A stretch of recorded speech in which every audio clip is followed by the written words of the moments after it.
Welcome to the Leadership Art Podcast. I'm your host, Art Robbins, and it's great to have you with us. The Leadership Art Podcast features insightful conversations with industry leaders who lead with purpose. And here you will discover practical insights, powerful lessons, and everyday inspiration to elevate your own impact, whether you are leading now or preparing to do so in the future. We want to inspire you to be the best leader you could be. And today, my guest is Kirin Kalia. Kirin is a startup veteran and communications expert with 30 years of experience across journalism and marketing. Her superpower is helping startup founders deliver the right message with clarity and confidence so they raise more revenue and grow their business faster. Kirin has coached over 1,000 founders to pitch investors and innovation leaders at major companies, including Visa, P&G Ventures, and Estee Lauder. Kirin is a 2023 and 2025 All-Star Mentor for Techstars and a trusted resource for several other startup programs. And she also hosts the founder-focused podcast, Message Worth Millions. Kirin, welcome. It's great to have you as a guest. Thank you so much, Art. It is such an honor to be here. You have such a great presence and voice and so much to teach about leadership. And so I'm excited to see where our worlds intersect today. Oh, well, I'm flattered. Maybe I should have you keep talking about me. No, but seriously, and by the way, to our listeners, we're in a unique place today. We're actually broadcasting from beautiful Chapman University's Leatherby Center for Entrepreneurship and Business Ethics in their podcast room with orange trees and all. So beautiful here. This is a great place for entrepreneurs to come and do their work, to meet each other. And I saw a pretty fancy coffee machine out there. Definitely get caffeinated. I think that's one of the top lessons of entrepreneurship is to be caffeinated, to have high energy and never sleep. Yes. Okay. We wanted to talk about communication today because that's your specialty. And frankly, I think everyone's striving to communicate better. Oh, my goodness. Oh, my goodness. Well, the communication world that I come from was originally journalism and then moving into marketing. And so I've learned lots of lessons from both of those worlds, combine those things. And I love to see people actually connect with other humans. That comes from practice. It's a skill. It is definitely part of leadership, which is why we're talking today. And when it's done well, you know it. Like you can feel the difference. You can feel that you're getting that connection. And when it's not working so well, you can tell pretty quickly, right? You've lost your audience. They don't seem to care what you're talking about. You'll see the body language change. So if you are having a one-on-one meeting with somebody and they're starting to cramp up, they're crossing their arms, that's probably not a good sign. And that could be with somebody who's working for you, or it could be somebody who you want to do business with. You need to be really aware of how you're communicating, what you're communicating, the energy you're bringing all the time. And then so much of that is stuff that you learn by doing. Sometimes we learn the hard way, which is not ideal. And so I'm hopeful that some of what we talk about today will give people some real things that they can use in whatever work situation they have. Now, that would be great because our key objective for the podcast is to have a couple of actionable takeaways that people can start to use right away. And as you were talking, there's a strange irony about all this because leaders, for the most part, have no trouble talking. Oh, yeah, true. Very true. That's one of the reasons they got to be leaders. And they love to talk about themselves and their company and their product, and they're very passionate about it. But yet, in spite of how much is being said and what is being said, leaders often struggle to make that connection. Yes. To get their message across. So why is that? Why is that? Well, it's because when we are so excited about something, we are so deep in it. I see this over and over again. It's really hard to step out of your world and realize that the world you see isn't what everyone else sees. They care about different things. They see different things. And so if you're always trying to communicate from your point of view, it's going to be really hard to make that connection on the other side. And you want to make that connection on the other side because that's where the good things happen. That's where the business deals get done. That's where the person learn something and then they can go do the job better. That's when you see your team actually want to go do the thing that's really hard that maybe is really going to be almost impossible because of the amount of time that you have to do it. If you speak to what they care about and what they're looking for, then you have a much better chance than if you're just talking to hear yourself, or because you think you have something really important to share that they absolutely have to listen to and you know best. Probably isn't going to turn out so well, in my experience and everything that I've seen. And so, Art, I'm sure you have seen your share of people talking without realizing who they're really talking to and what they care about. Yeah, they don't know their audience. A lot of them don't take the time to know their audience. They say, hey, I know my company inside and out. Yes. I can just show up and start talking, and then they wonder, why didn't I get any return for my investment in that event or conversation or conference or whatever the venue was? Yes. Yes. So is all of this about empathy? Yes. Is that the magic word here? There's definitely empathy, and the empathy comes from really understanding what that person's world is. And if you don't know what their world is, you have lots of ways to find out. You can, of course, research that person. Where did they go to school? Maybe where did they grow up? What are they interested in? What kind of function do they have? What kind of pressures might they be facing? If it's something that is happening in somebody's life, they may or may not be talking to other people about it. You might be able to ask somebody else, hey, has anyone talked to so-and-so lately? I'm just curious, they might have something going on. And that, of course, is also important as you're asking from that place of curiosity. You want to find out because you want to better understand them so that you can get some goal together that is going to benefit both of you. So is this classic research that It's people have to do? It's classic research that's been going on for decades? Sure, and it's much easier than ever. There's no excuse to not do your research because it's so easy. Nobody has to actually go traipse down to a library and go find a book or go through microfilm. I once did that a long time ago, right? To go read those old articles about somebody. You have so many resources, so there's no excuse not to. And then there's actually, depending on how well you know that person, just being able to ask them. And that's going to depend on the trust you have in that relationship, what kinds of questions they might want to answer or not. That's why I said could also imagine you're asking other people. So in the world that I live in, very often startup founders will ask other startup founders, is this person trustworthy? Is this somebody I want to work with? What do you know about this person? Because of course they're not going to ask that person, especially if it's an investor or somebody who is very hard to reach. You're going to go to somewhere else to get that information. And if that person says to you, here was my experience, you can use that and say, okay, and then you can put it next to other evidence that you're finding. You're probably going to want evidence from more than one source. And coming from journalism, I am all about making sure you have done your work, right? You checked all those sources. Who else can you talk to? Who else can give you a different point of view?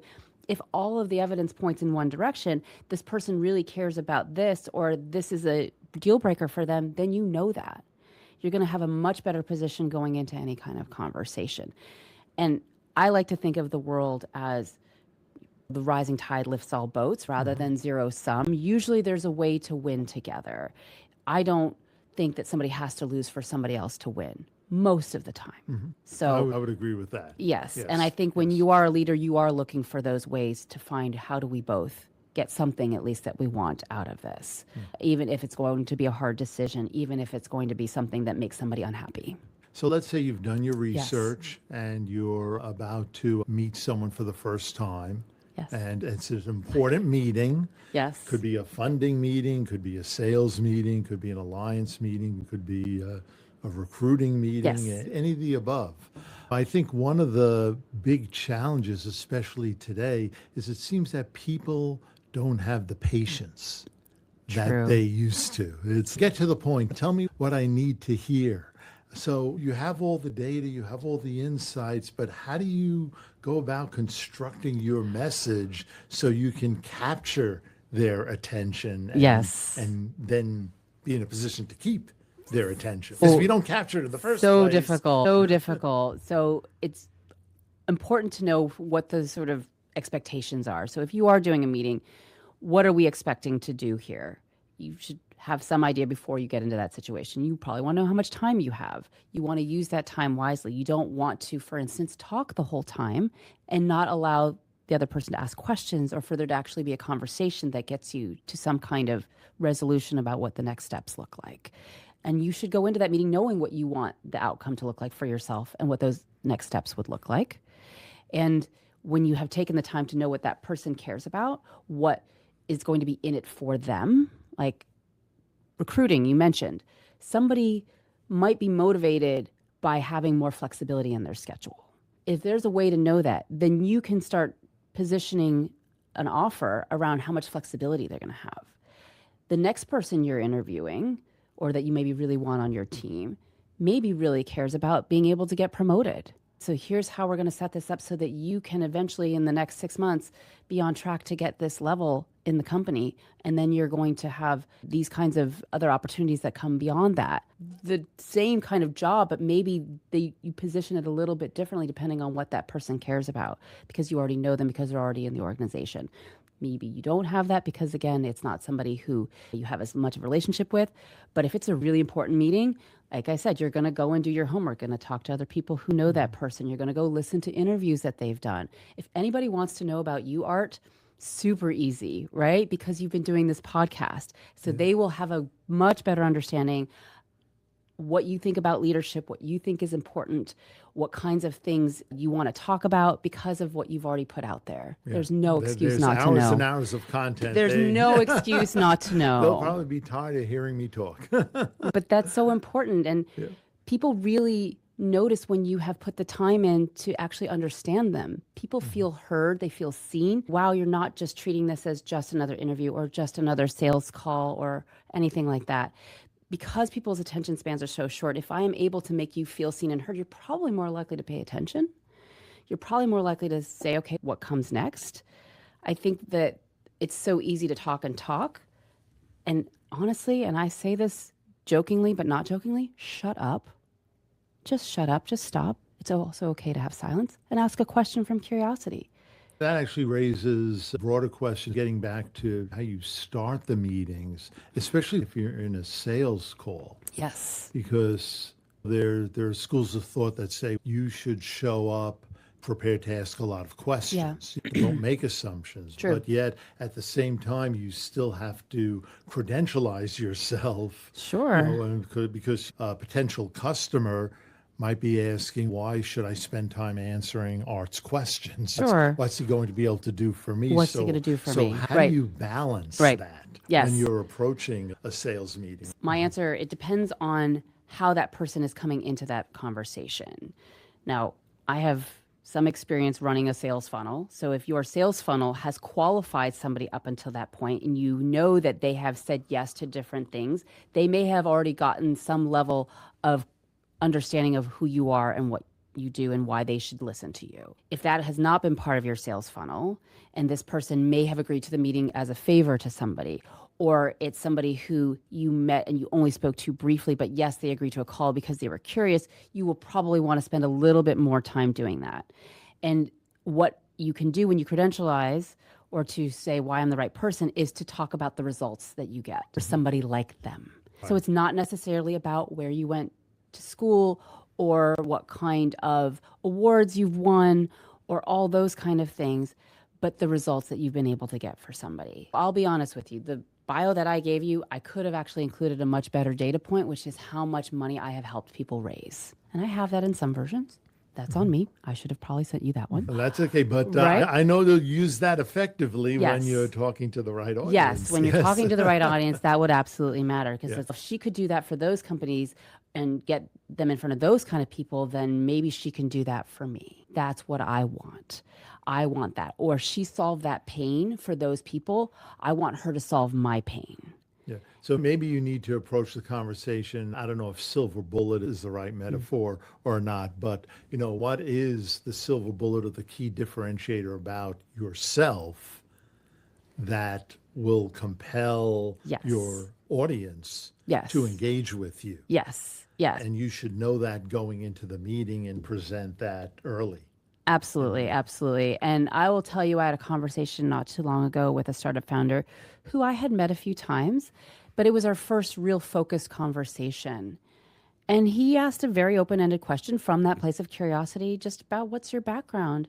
And I shared a few things because they're real and true for me. And I did my best to keep it short because, again, you should not talk all the time. And I didn't realize that I had put some things in there that actually really resonated with him. And he made a point of telling me that. That's great. Now I know also that these certain things in my background actually matter to you and make you feel like we are a better fit to work together. That's great. I wish I had known some of that sooner.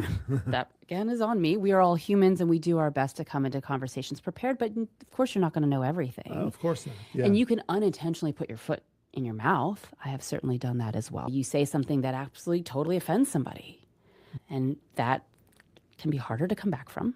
How would you advise recovering from something like that? Because that can always happen. You know, Right, that can always happen. I'm a big baseball fan, and you could play a great game, and there's one error, one misplays that totally changes the outcome of the game. Brutal. And it's in the ninth inning, and you can't recover. You can't go back. You can't go back.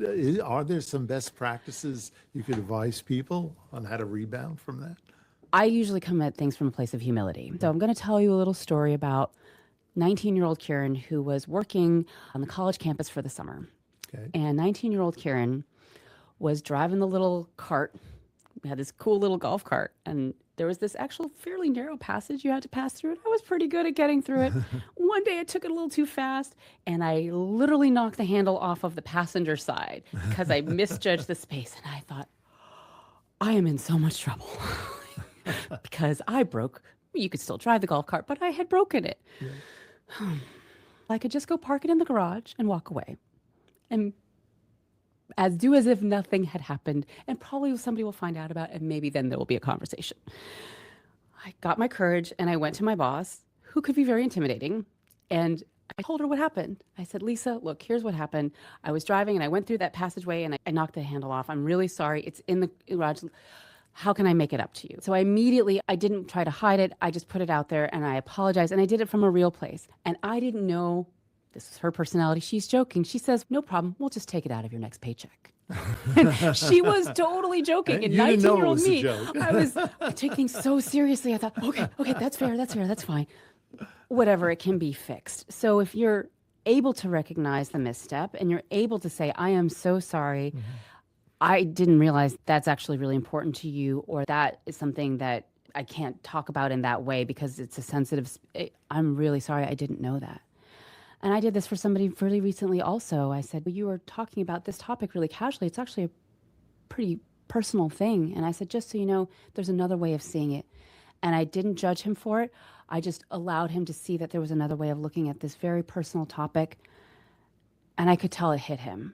Right. And in that moment, it was about maybe next time before you start talking about this topic, you will think about the conversation that you and I had, and you will maybe approach it a little bit differently. My intention is never to make somebody feel bad for saying something, just to make them aware.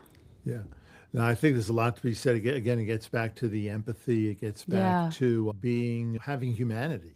Absolutely. Basically, so people can relate to you and trust you. Yes. I remember one big contract we won back in my big consulting days, and I was working for one of the top firms back then, and we were in a tough competition, and we got the award.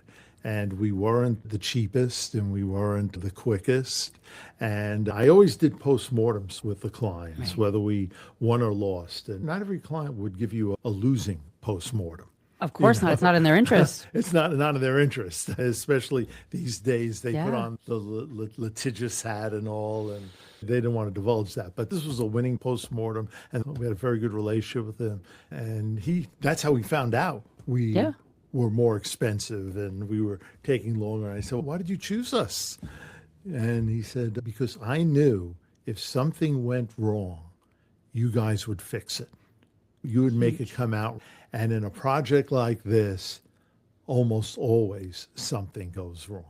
And, and he was right on both counts. Yes. We would fix it. Yes. And you had to expect something to go off kilter. It was just too complex. It was one of these big ERP systems.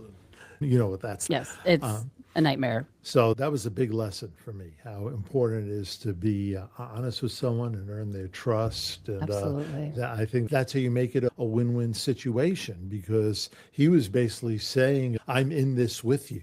I'm not going to Exactly. I'm not going to blame you if something goes wrong. We're going to work on this together and make it come out. And so what he valued was partnership and accountability. And he knew that he'd get that with you. And if that costs a little more, then that's fine, because that's going to be worth its weight in gold when what hits the fan. And that happens in life. And you figure out pretty quickly who somebody really is when things get hard or complicated or uncomfortable. Those are the moments of truth, right? Absolutely. It's easy to do well when everything's going perfect. Of course. We're all like, hey, it's perfect. Everything's going on. Like, it's great. Bring on more of those. Sure. And that gets to the other sort of side of communication, which is when things are not going well, it is important to talk about it. You don't sweep it under the rug. You don't pretend like it didn't happen. And I am the first person to admit that conflict is not my comfort zone. Like, I grew up in a world where I saw that conflict and talking about certain things didn't always go well. So why would you put yourself in that place? But if something is really wrong, you can't address it unless you talk about it. People can't help you unless you ask for help and you say, hey, this isn't going well. I'm going to miss my targets if I don't make a change right now. What can we do? What am I missing here? You can ask for help. You can go to that person if you have that trusted relationship with that level of vulnerability. And usually people want to help you if you've been open and honest up until that point. So here's an interesting situation given the times we live in. So much what we're talking about here is being a human, bringing out humanity, and yet everyone's inclined to use AI these days. Sure. And it's easy. And a lot of people are using it as a substitute for them doing the hard work of writing something or preparing a speech. They're ceding that responsibility. Often people cede a turnkey to AI. Yes. They'll just write the shortest prompt possible and say, give me a 30-minute speech to Take it away. present to these potential investors or whatever. How do you approach that? When you're out consulting with people about how to communicate, how do you tell them how to confront AI and harness its power properly? So this is an ongoing conversation, to be clear. What I think works right now may not work in the future because the tools will change. I think that they're getting even more powerful. They're getting more powerful and more convincing. Absolutely. More and more functions that AI is taking Absolutely. over. Absolutely.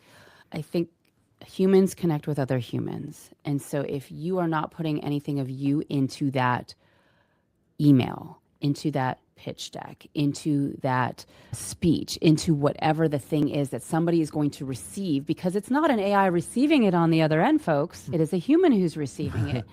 At least you hope that's the case. You hope it's that case. At some point, there will be agents One day it may talking not to be. agents, and our agents did something and we didn't know they did it. And now here we are. That will probably happen, I admit.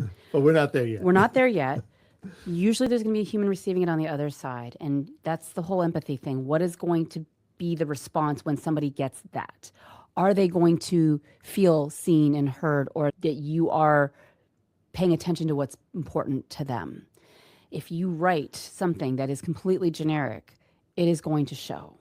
Now, if you have a hard time with a blank page, you could ask for suggestions and then you could put it in your words. That's great. That's one way to do it. Another is to literally just do a brain dump and then ask AI to rework it for you, to edit it down, to put it in a certain type of tone. And then you are going to review it to make sure that actually sounds like you and you agree with that wording.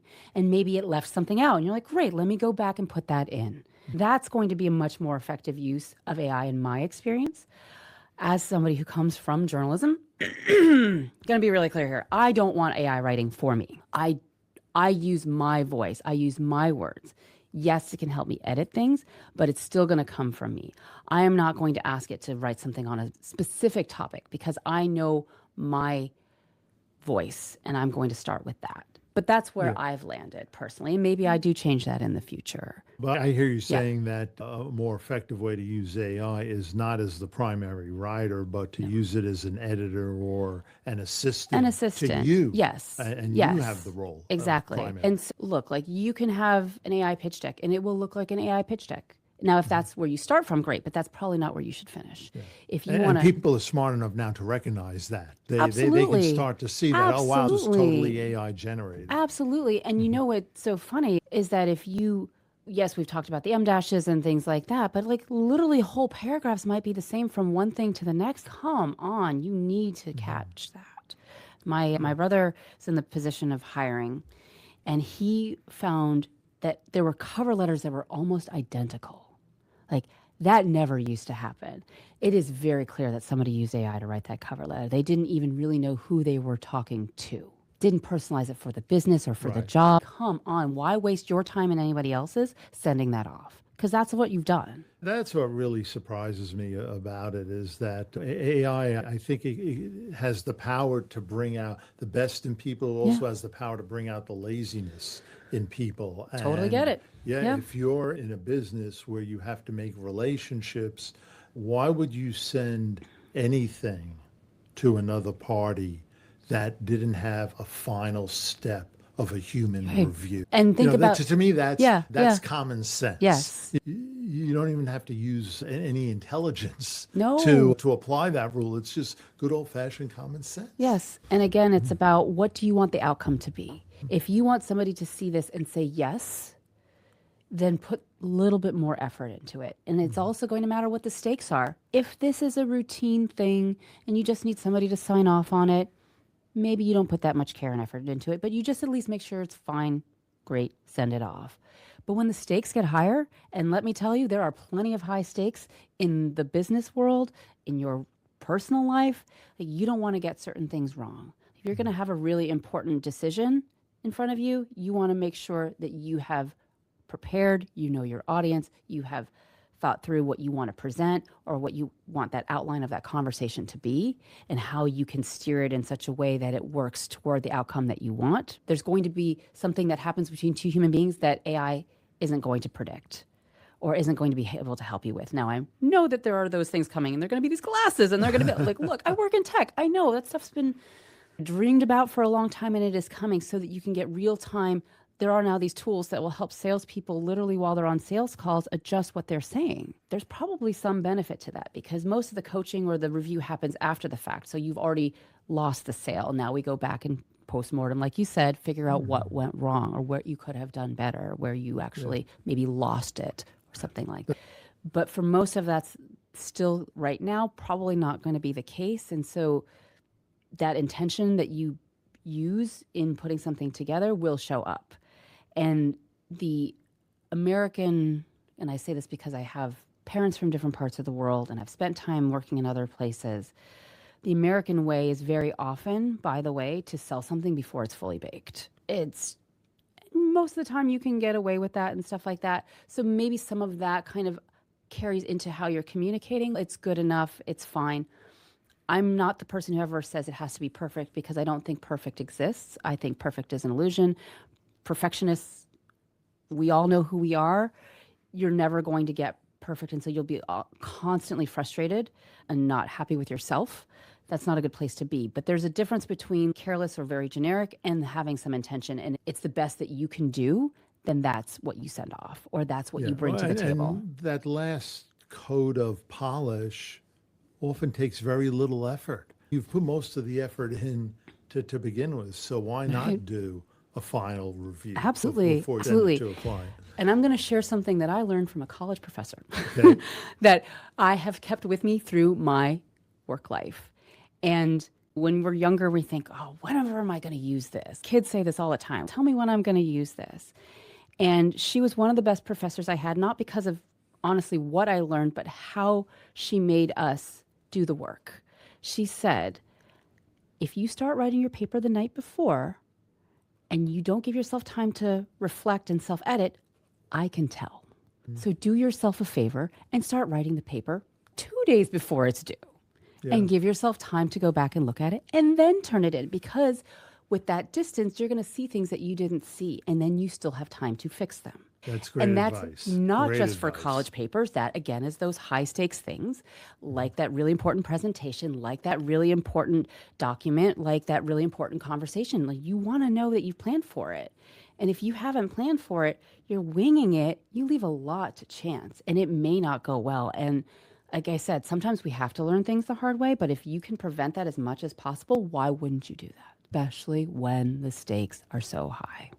That's great advice. One topic I want to make sure we hit today, because I know you specialize in helping people with their pitch decks. Yes. And pitches are very unique. Oh my goodness. We had a great pitch competition here at Chapman last week, but they had very strict rules. Yeah. The presenters only had 3 minutes to pitch. The gong went off and the cane came out. It's They were game taking over. Game over. So and I know we have a lot of people here that are entrepreneurial, that they're looking to start their business or get the next round of funding for their business. So what are some of the key best practices in communication Oh my goodness. to do an effective pitch deck to make sure you get your message across in 3 or less? How much time do we have, Art? Probably not enough. Yeah, we probably don't. Yeah, We probably don't. Our gong is going to go. Our off gong is soon, going to go soon. Okay, so I will keep this really high this level. Is your pitch deck This now. is if you have a very time limited scenario, you want to make sure that you have hit the things that are most important. So what is that audience expecting? If this is a competition, you're being judged, please make sure you've hit all the criteria, right? There's no reason for you not to have that in whatever pitch you're doing. If it's an investor, for instance, they really need to make sure that this is a problem that people actually have, that people are willing to pay to solve it. There's a really big market. You are the right one to execute on it, right? There's some traction. There's some good stuff going on here. Like that will probably lead to another conversation. If you are trying to pitch, let's say, your colleagues on a particular strategy or new path or new business that you should be going into, and you're given 10 minutes, make sure that you have covered all the objections that they might have, all the things that you thought about, all those contingencies. Like, that person over there always asks this question. Then you better dang sure you know how to answer that, and you've maybe already preloaded that into the deck that you're planning to do. As for the deck itself, for the love of all things, do not make it one that people are supposed to read. A reading deck is different than a presentation. A presentation deck should be visual. Only the most important words or numbers on there. If you are not going to talk about it, please don't put it on there. You're going to have all this extra stuff because the human eye wants to read. Right. And if people are reading, they're not listening. And you know what? People can read faster than you can talk. It's just the truth. So if you have, let's say, 3 elements that you're going to cover, there's these things called build slides. Don't show me all 3 things at once. Show me the first one. When you get to the second one, click, second one appears. Great, now we can talk about it. And you keep people with you. That's what you want. You want, if you are in that more of a performance kind of space, for it to feel easy to listen to, that everything makes sense. You want heads nodding. You want people looking at you and not at their silly phone, which is always in their hand and always going to call to them. Let me check and see what's going on Instagram. Let me see about my email. What happened with the sports scores? What's the weather going to be tomorrow? What are we having for dinner? Like, it is like you have so much competition for anybody's attention at any time. So those are the high level. But of course, and you and I talked about this before, you do want to pull them in. You got to have a good hook. Right. And so a hook is going to be something that appeals to our human curiosity. It's very often storytelling, because the story is a way for us to understand the world and how to survive and thrive. It should not have way too much detail. If you've only got a certain amount of time, you better make sure that story's not too long either, by the way. So if you have 3 minutes, you got to know how you're going to use that time. So those entrepreneurs who got cut off, they did not plan their time. You probably, in a 3-minute pitch, you're not going to want to spend more than 30 seconds talking about a problem, because you got a bunch of other stuff to get to. If you spend 3 minutes on the problem, it is, as you You're saw, done. game over. There is no reason for that to happen if you have actually planned and practiced. Oh my goodness, if there's an actual performance kind of element involved, you're getting in front of a group of people, please practice. It is so much better if you've practiced. Practice the right version, by the way. So if you have a speech that's too long, don't practice the long version. Cut it down first, and then practice the one that actually is within the amount of time you have. The most common flaw I have seen in pitch presentations that I've been in is the presenter doesn't talk enough about themselves and why they're credentialed to do this and why they want to do this. They spend so much time talking about the problem and the solution and the market, but at the end of the day, the investors might love all that, but they're going to invest in you. Who is actually running this thing? If Yeah, they don't believe in the founder, correct. they're not going to write a check. And it's amazing how many presentations don't spend enough time on that aspect. That's the whole thing. That goes back to your story about why you got that big consulting contract and somebody else didn't, because they knew that you were going to do the right thing and fix it, whatever happened. That came from you, not from the list of features and benefits, not from the product being the first to be in the market and all those things. It came from the person. And so when you are showing up to those kinds of situations, you need to make sure they understand who you are, what kind of person you are.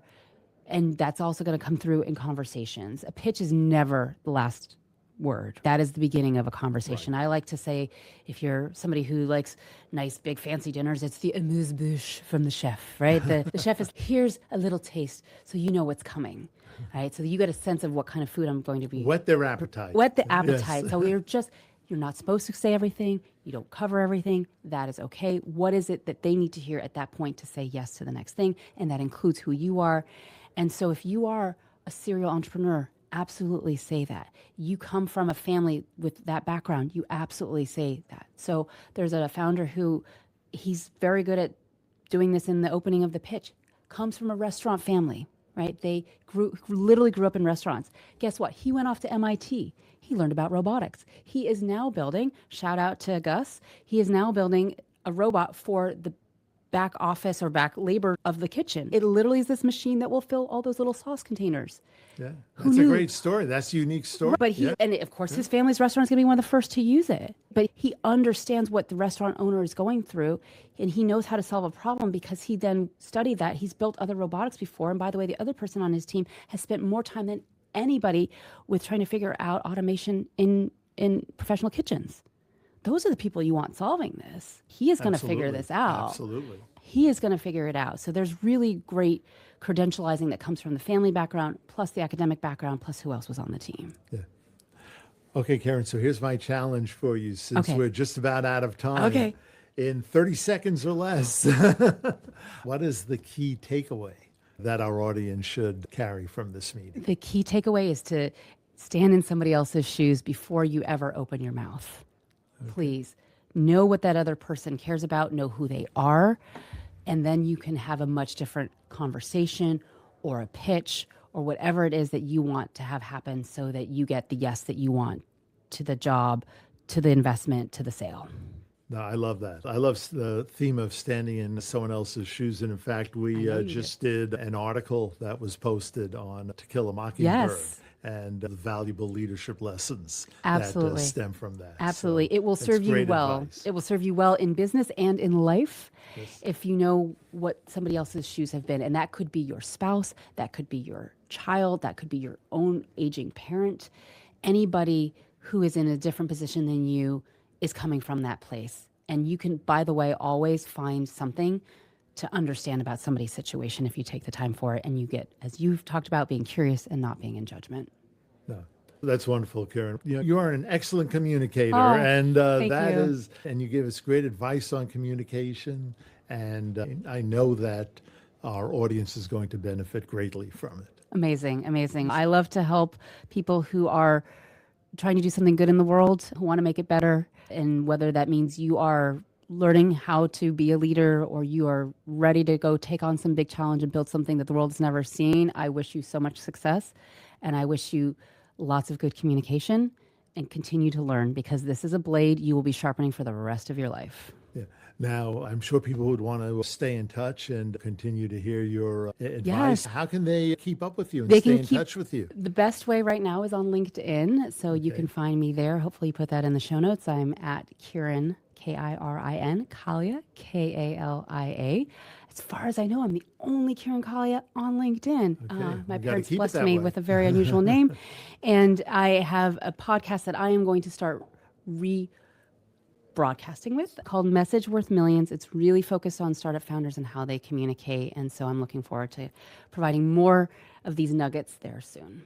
Okay. Thank you very much, Kirin. It's great to have you. I really enjoyed it. Thank you, Art. Thank you. You're amazing. Okay. And also, I want to thank, as always, our listeners and our followers for joining us today and for your continued support. So until the next episode of the Leadership Art Podcast, this is your host, Art Robbins, and remember, it's your lead.